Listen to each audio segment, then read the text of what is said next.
Everyone, isang magandang araw po sa lahat ng mga batang nanonood sa araw na to. This is Teacher Rai nagsasabing tara na at matuto sa Math Thinker.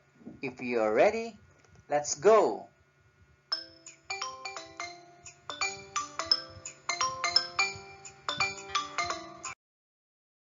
Hello, welcome back again to our channel. So our lesson or topic for today is find the common factors or the GCF of 2 to 4 numbers using continuous division.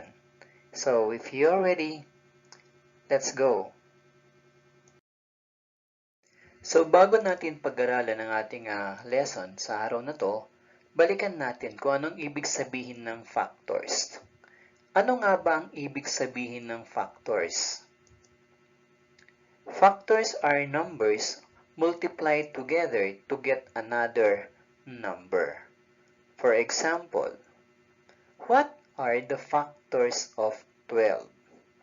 Para makuha natin ang factors ng 12, mag-multiply tayo ng dalawang number na ang product nito ay 12. So we have 1 times 12 is equal to 12. So, 1 and 12 are factors of 12.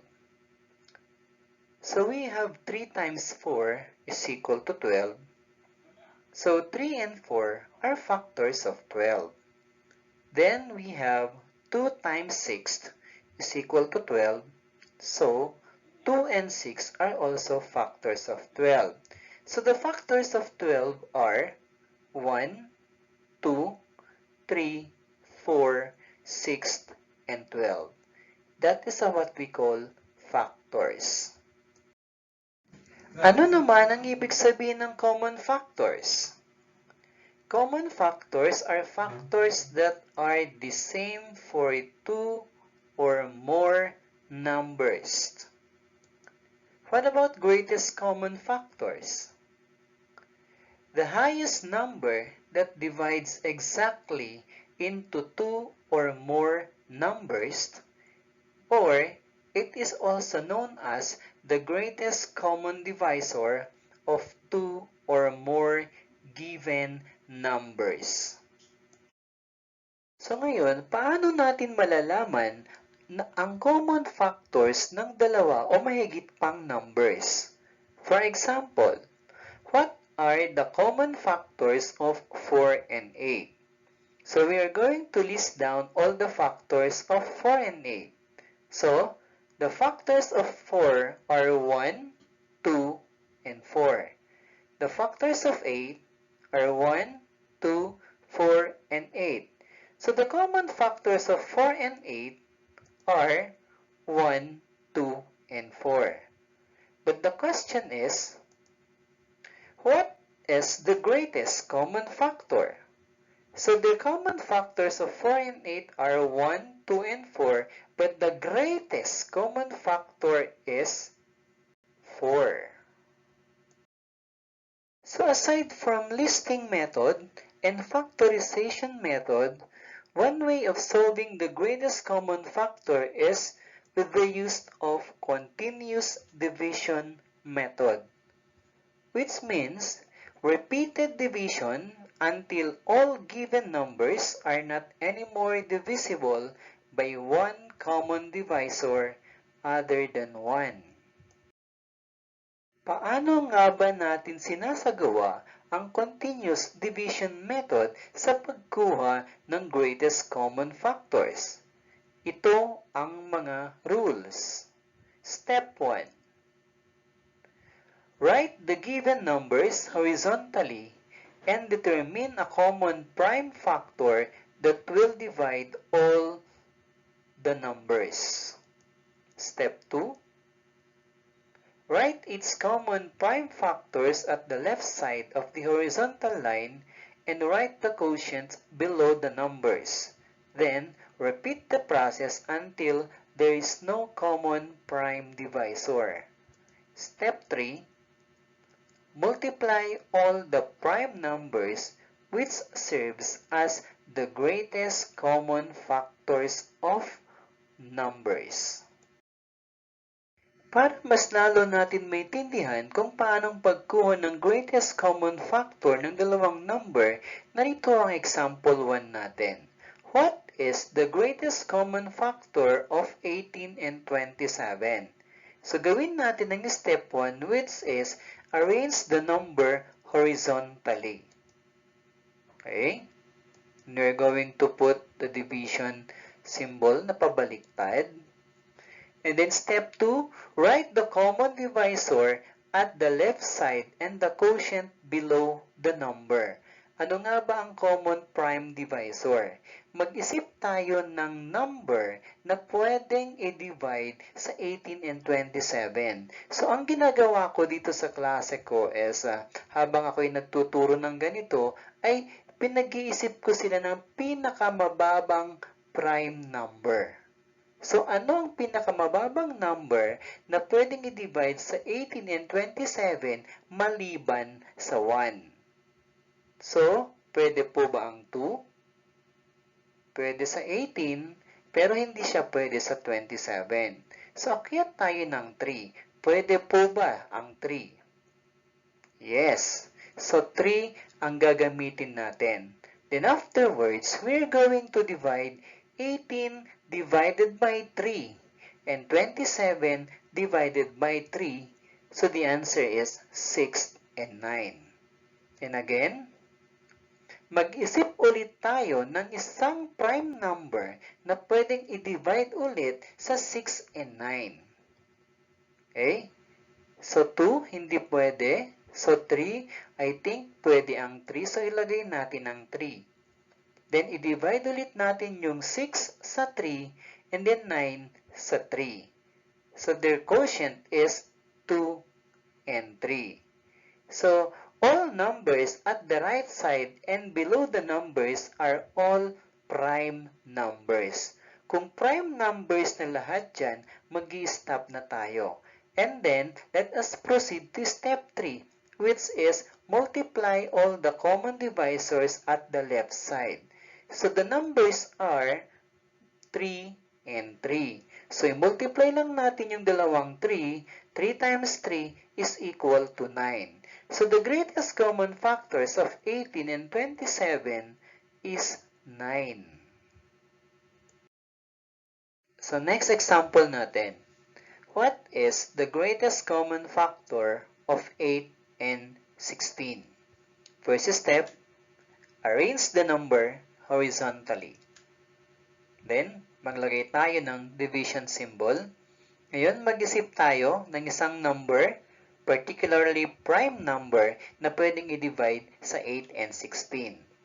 Ginagawa ko, pinag-iisip ko yung mga bata, magkumpisa sa pinakamababa maliban sa 1. So, umpisahan natin sa 2. Ang 2 kaya ay pwedeng gamitin pang-divide sa 8 and 16? Yes, kasi yung 8 and 16 ay divisible by 2. So, next step, 8 divided by 2 is equal to 4. Then, 16 divided by 2 is equal to 8. Then, maglagay ulit tayo ng division symbol. Mag-isip ulit tayo kung anong number or prime number na pwedeng i-divide sa 4 and 8. So, pwede ba ang 2? Yes, pwede kasi ang 4 and 8 ay parehong even number or parehong divisible by 2. So, let us divide. 4 divided by 2 is equal to 2. Then 8 divided by 2 is equal to 4. Okay, maglagay ulit tayo ng division symbol. So, ang next number natin ay 2 and 4. Ano yung number or prime number na pwede pang i-divide sa 2 and 4? Okay. So, 2. Pwede. Di ba? So, gagamit tayo ulit ng 2. Then, let us divide. 2 divided by 2 is equal to 1. And 4 divided by 2 is equal to 2. So, lahat ng number na nasa left side at nasa baba ay halos prime number na sila. So kung prime number na sila lahat, mag-stop na tayo doon kasi wala na tayong maiisip na divisor para i-divide sa kanila. So, the GCF of 8 and 16 are 2, 2, 2. Then multiply natin yung tatlo. 2 times 2 times 2 times 2 is equal to 8. Therefore, the greatest common factor of 8 and 16 is 8. So example number 3. What is the GCF of 12 and 20? So arrange the number horizontally. So 12 and 20. Then the division symbol. What prime number is to divide 12 and 20? So sabi ko, umpisa natin sa pinakamababa. So 2. Okay, 2 ay pwede bang gamiting pang-divide sa 12 at 20? Yes. So, gamitin natin ang 2. So, 12 divided by 2 is equal to 6. Then, 20 divided by 2 is equal to 10. So, 6 and 10. Sa tingin nyo, meron bang prime number na pwedeng i-divide sa kanila? Yes, mayroon. Anong number kaya ito? Pwede ba ang 2? Yes, kasi ang 6 and 10 ay parehong even number. So, pwede natin gamitin ang 2. Then, let us divide. 6 divided by 2 is equal to 3. Then, 10 divided by 2 is equal to 5. Yung nasa babang number na 3 and 5 ay pareho ng prime number. So, the GCF of 12 and 20 are 2 and 2. Then let us multiply both numbers. 2 times 2 is equal to 4. Therefore, the greatest common factor of 12 and 20 is 4. Example number 4. What is the GCF of 12, 15, and 21? Subukan naman natin ngayon ang tatlong number. Hahanapin natin ang kanilang greatest common factor. Step 1, arrange the number horizontally. Then, lagay tayo ng division symbol. Then, we're going to think of a common prime divisor na pwedeng i-divide sa kanilang tatlo. Umpisa natin sa 2. Pwede sa 12? Pwede ba sa 15? Hindi. So, kailangan yung divisor na gagamitin natin ay pwede sa kanilang tatlo. So, kung hindi pwede ang 2, akyat tayo ng 3. Ang 3 ba ay pwede sa 12? Yes. Pwede ba sa 15? Yes. At pwede ba sa 21? Yes. So, ang prime number or prime divisor na gagamitin natin ay 3. Then, let us divide. 12 divided by 3 is equal to 4. 15 divided by 3 is equal to 5. Then, 21 divided by 3 is equal to 7. Ngayon, ang sagot natin ay 4, 5, 7. May prime number pa kaya na pwedeng i-divide sa kanila? I think wala na. Yung 4, meron sa 2. Pero sa 5, hindi pwede sa 2. At yung 7, hindi rin pwede sa 2.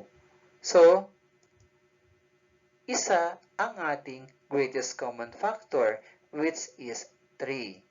So, therefore, the greatest common factor of 12, 15, and 21 is 3. So, isa pang example. What is the greatest common factor of 28, 56, and 42? So, arrange the number horizontally. So, 28, 56, 42. Then, the division symbol. Then, mag-isip tayo ng prime divisor na pwedeng i-divide sa kanilang tatlo.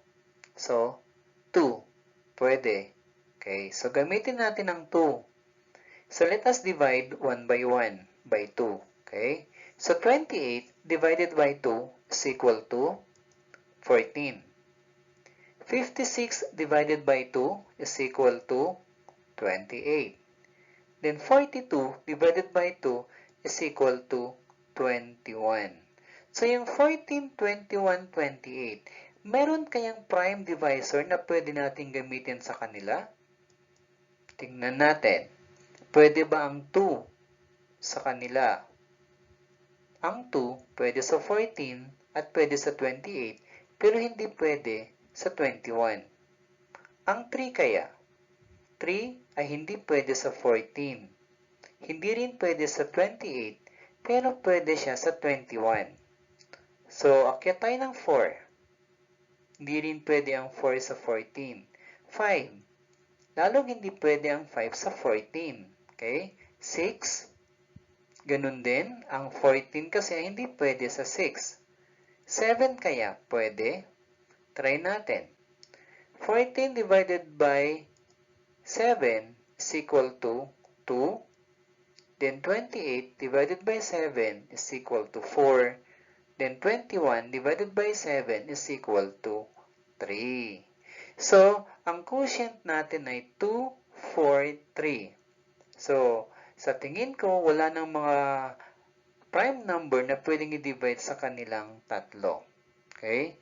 So, the greatest common factor of 28, 56, and 42 are 2 and 7. So, let us multiply. 2 times 7 is equal to 14. Therefore, the greatest common factor of 28, 56, and 42 is 14.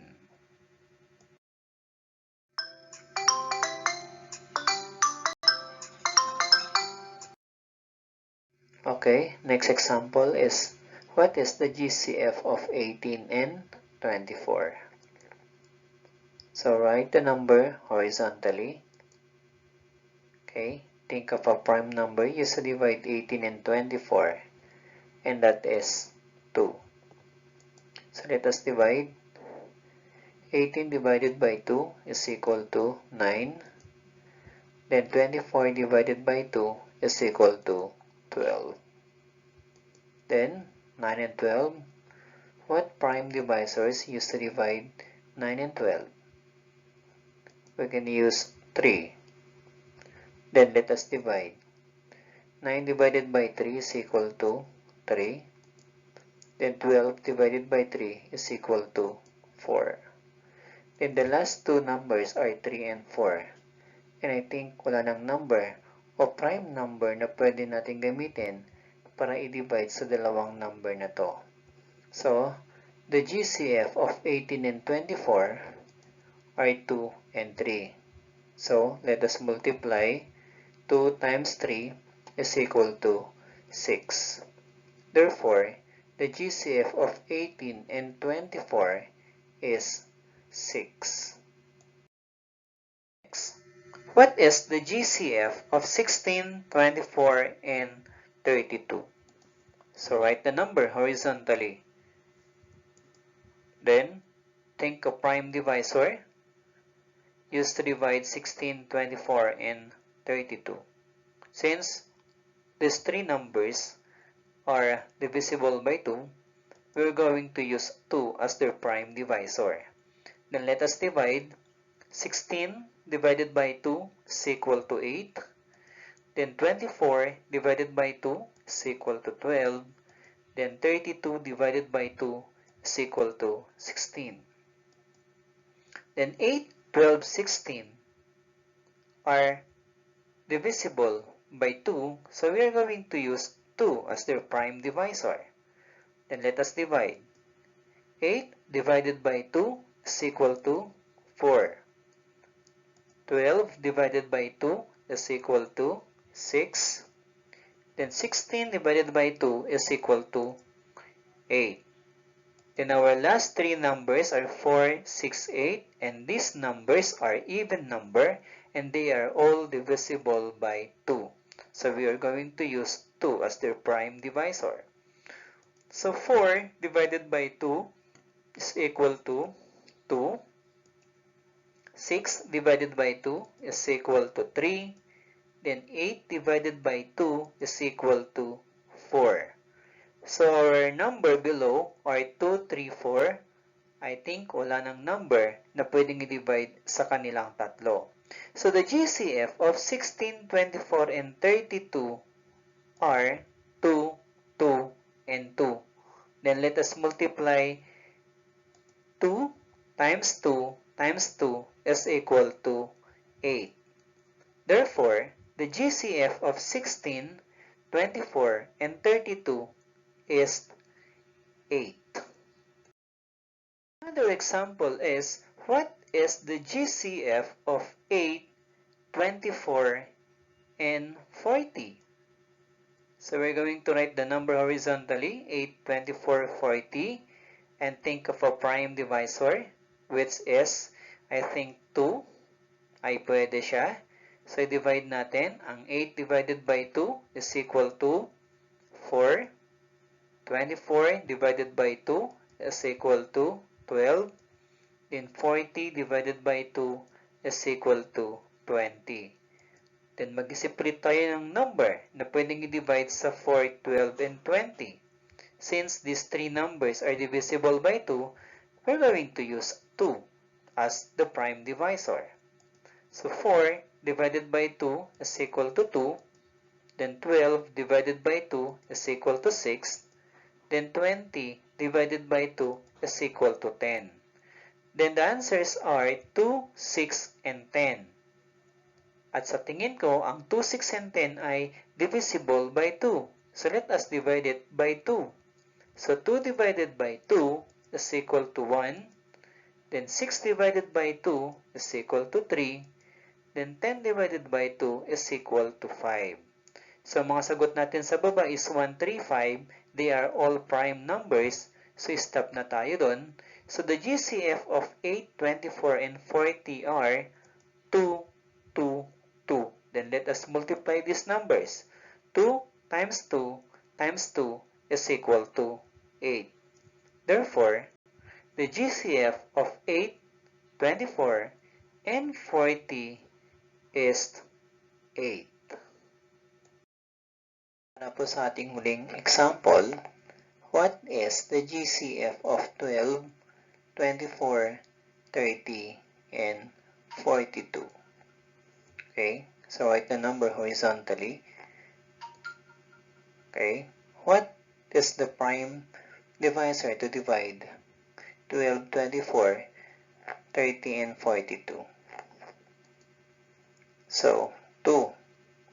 So let us divide. 12 divided by 2 is equal to 6. 24 divided by 2 is equal to 12. 30 divided by 2 is equal to 15. Then 42 divided by 2 is equal to 21. So we have 6, 12, 15, and 21.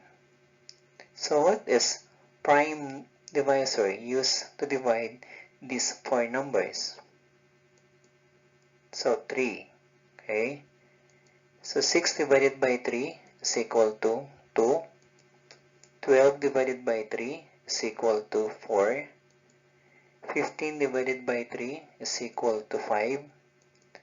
Then 21 divided by 3 is equal to 7. So our last numbers are 2, 4, 5, and 7. So wala nang number na pwedeng i-divide sa kanila na prime number. So the GCF of 12, 24, 30, and 42 are 2 and 3. So multiply 2 times 3 is equal to 6. Therefore, the GCF of 12, 24, 30, and 42 is 6. That's all for today. I hope you enjoyed the lesson. This is Teacher Rai saying God bless everyone and see you on my next video. And don't forget to subscribe for more updates. Paalam!